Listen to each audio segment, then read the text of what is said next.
moving on, I'm going to do a couple of poses on osteoporosis, osteopenia, getting that strength in the back and the spine and the legs and the hips. Going to use the wall. If you find the wall a little bit hard, especially on your wrist, just bring the chair in towards the wall. Use the chair instead of the wall if you like, or if you're near a kitchen, you can use the kitchen top or even a kitchen table is fine. I'm going to use the wall. So we start out, we get our 2 feet at hip width. That's really important.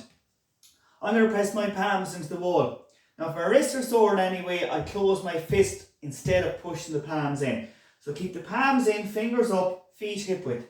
And now I'm going to lower my arms.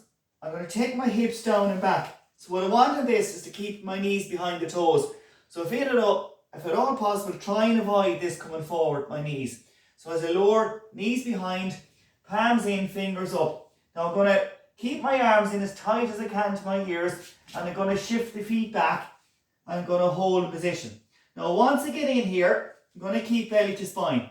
I'm going to breathe as normal, and I'm going to keep my forehead parallel to the floor, and I'm going to hold in that position. So the straighter I get the arms, the more strength I will get into my back and my spine. And breathe as normal for 5, 4, 3, 2, and then I make my way towards that wall. We'll just do one more. And when you do these at home, you can do 4, 5, 6, whatever you feel up to. So again, feet at hip width, palms back in that wall. Again, I'm shifting the feet back. I lower my hips down and back. Keep the knees behind, I keep the arms in towards the ears. I keep belly to spine, and I'm going to hold in that position. So arms are into the ears, fingers are up, forehead is parallel. I'm lengthening and straightening the arms as best as I can. Now, if it was a thing that my arms were a little bit tired, I could bring them up a little bit higher like that. But if I have strength, I can lower them down to there. And keep them into the ears, 5, 4, 3, 2, and we'll work our way up to that wall again. We'll move on and get into hip strength next. I can use the arms the same way. I can get them to here. I can allow them to straighten. Now I'm getting the upper body strength. I'm going to leave my left foot on the floor. What's important here, I keep a nice bend to keep my knee safe. So again, allow the arms to straighten. I take belly to spine. I squeeze my back hip, my back glute muscle, and I hold again once more. Now if that's a little bit too heavy or strenuous, come in closer to the wall and keep a slight bend on the elbows. And I hold 4, 3, 2, and 1. So I go again. Now when you do these at home, you can certainly do 5, 6 or 7 times on either leg. So with this, we'll do about 2 on either side. So belly to spine, arms are straight. Keep the back parallel to the floor. So if you don't want the back tilted, we want to keep that parallel.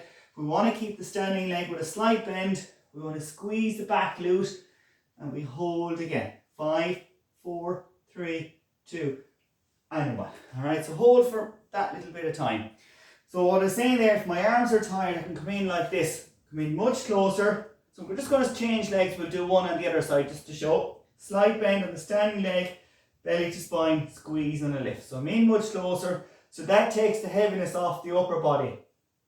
And I can do the same thing. Really focus on that hip strength. Squeezing the back glute. 5, 4, 3, 2, and 1. So I said do 5, 6, 7 times either side on that. And keep with the technique we had there. So that's 2 done. Get 1 more in. So this one then works on our balance a little bit more. A little bit stronger than the last 2. I'm going to take my left hand into the wall as I press the palm. Keep the fingers pointed up. I'm going to allow the arms to straighten. The left arm to straighten. I keep my left foot on the floor with a slight bend.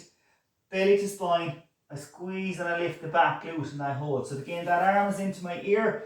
Forehead is parallel. And then I hold for 5, 4, 3, 2, and 1. And then I can swap. I press the palm, fingers up, standing leg, slight bend, belly to spine, squeeze and lift the back glute. So I'm thinking again, squeeze and lift the back glute. See the length we have on that.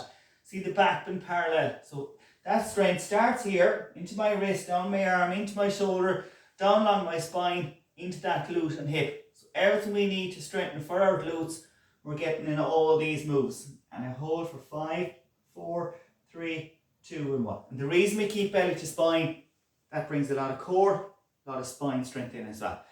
So with that one, again, maybe do 2 or 3 times either side.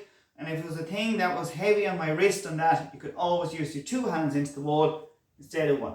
Good luck with those.